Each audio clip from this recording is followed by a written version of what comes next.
Now we're going to pick up with Chapter 17 and talk about the heart. I want to preview this by telling you that Unit 2 includes Chapter 17, Chapter 18, and Chapter 19. So this is the longest unit that we do. It's the only unit that includes 3 chapters. But looking at the cardiovascular system, there's only the heart, the blood vessels, and the blood in the system. And the heart is what pumps the blood into the blood vessels, and that's a series of tubes that distribute the blood throughout the body. Now, the heart is a cone-shaped organ. It's on the left side of the thoracic cavity, back behind, posterior to the sternum, and it sits in the mediastinum, and it rests on the diaphragm. The apex is the point, and you can see this labeled over here, the apex. It's the point. It points at your left hip. And the heart is a small organ. It's only about the size of your fist, and it weighs a little bit less than a pound. And you can see how it's sitting on the diaphragm, and it's between the lungs in the mediastinum. Now, the heart has chambers, and these chambers have specific jobs to do.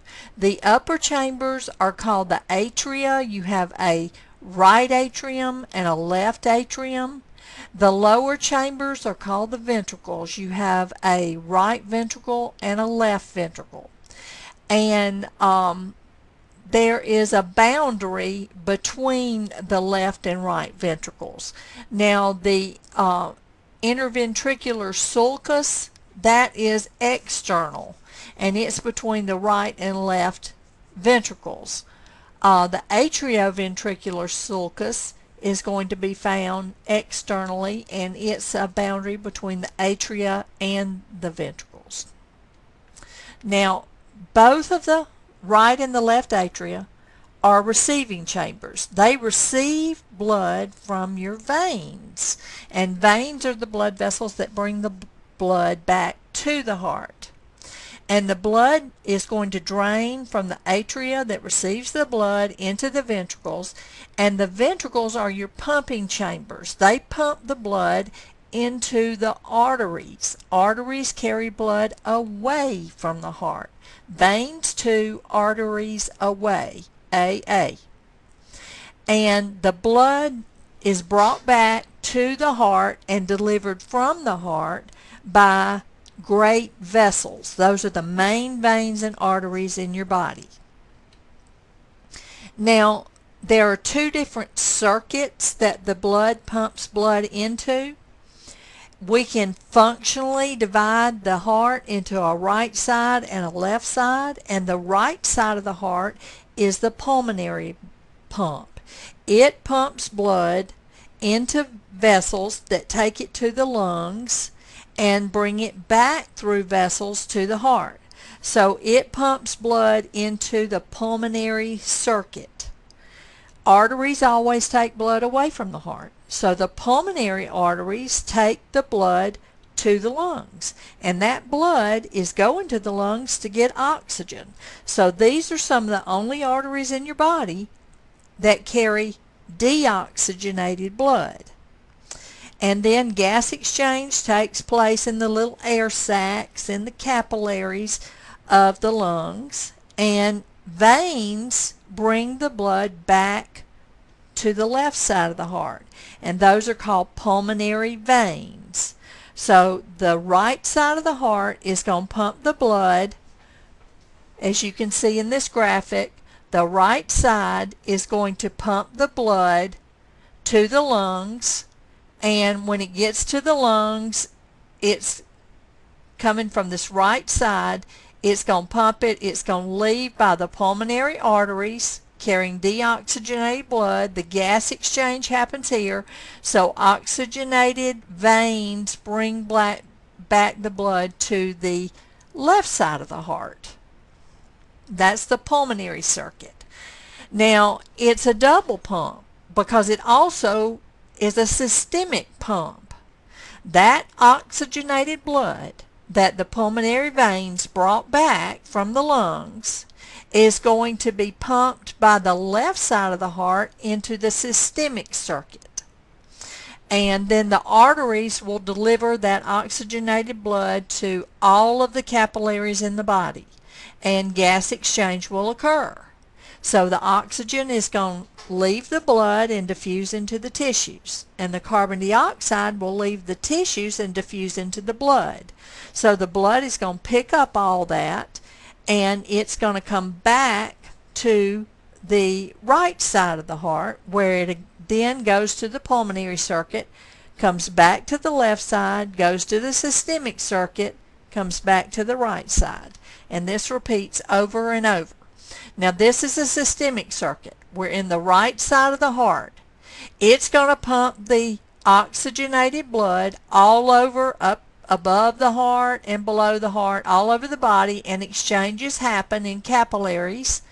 And it's going to bring deoxygenated blood back to the right side of the heart, and it's going to also come from the head region as well. The pulmonary circuit that we mentioned previously, now where it goes from the right side to the lungs and back to the left side, that's a low pressure circuit because it's just going to the lungs. However, that systemic circuit from the left side is got to go all over the body, so it's a high pressure circuit.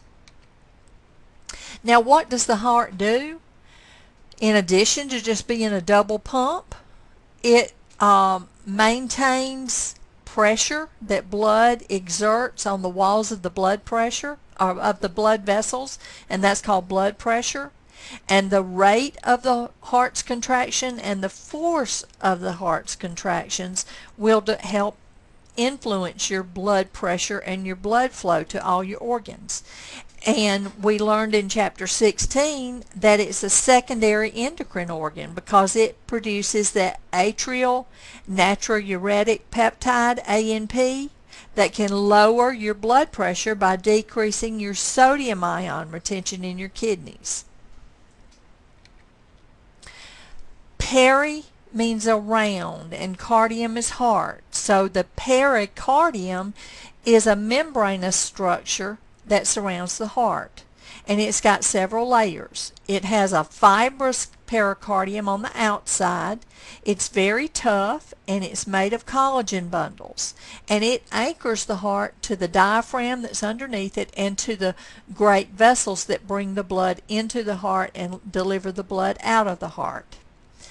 This fibrous pericardium is not very distensible. It doesn't change shape or size, even though it gets stretched and pulled on.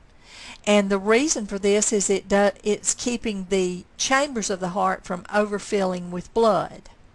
Now another layer of the pericardium is the serous pericardium, and this is the double membrane. The outer part of it is the parietal pericardium, and that's fused with the inner surface of the fibrous pericardium, and it encloses the heart like a sac, and it folds over on itself, and it's got a layer that's directly on the heart that's called the visceral pericardium. And between the two layers there is a pericardial cavity that is filled with pericardial fluid, which is a very watery fluid that helps to decrease the friction caused when the heart beats or moves. We also refer to the visceral pericardium as epicardium, the outer layer of the heart wall, because epi means upon, cardium, heart, upon the heart. Now, if the pericardial cavity gets too much fluid in it, you can have this cardiac tamponade that happens, and what happens, that fibrous pericardium is not it's very strong, but it's not very flexible. So that extra fluid in there that's being made is squeezing the heart, and so the ventricles have a hard time filling up with blood. So it reduces the amount of blood that's pumped out of the heart with each beat. And so they'll insert a needle into the pericardial cavity, and draw that extra fluid out. The pericardial cavity, as I mentioned, fills with the pericardial fluid, and it's between the parietal pericardium and the visceral pericardium. And there are a lot of fat deposits that are found in that visceral pericardium. So you've got the epicardium, which is the outer layer of the heart wall, the visceral pericardium, and underneath that you have the muscle of the heart wall, which is the myocardium. And it has two parts. It's got cardiac muscle tissue and a fibrous skeleton. And the cardiac muscle tissue is just cardiac muscle cells, myocytes, and their extracellular matrix. And the cells there are attached to and woven through this fibrous skeleton. And that helps to give the cardiac muscle cells something to pull on when they contract. It gives more structural support to the heart, and it also insulates the heart for its electrical activity. The third layer is the endocardium, and this is the lumen of the heart, the deepest layer of the heart wall. And the endocardium is just simple squamous epithelium that we call endothelium. And the endothelial cells don't have much extracellular matrix between them, so they are continuous and they make a solid sheet of cells. And you also find this lining the blood vessels that come into the heart and that leave the heart, those great vessels. So you can see here, this is a good picture of the fibrous pericardium that anchors the heart to the diaphragm that's underneath it, as well as to the wall where it's supposed to be. And if we look at the heart wall, you can see the gray is the fibrous pericardium, and then the blue, you see a light blue layer right there, that is the parietal pericardium. And then you can see some of the some of the pericardial fluid in between the parietal pericardium and the visceral pericardium, the other blue one that's right here, that is on the heart itself, also called the epicardium. And then you can see the thick myocardium, and then lining the chambers, that's where you find the epicardium, and also lining the vessels.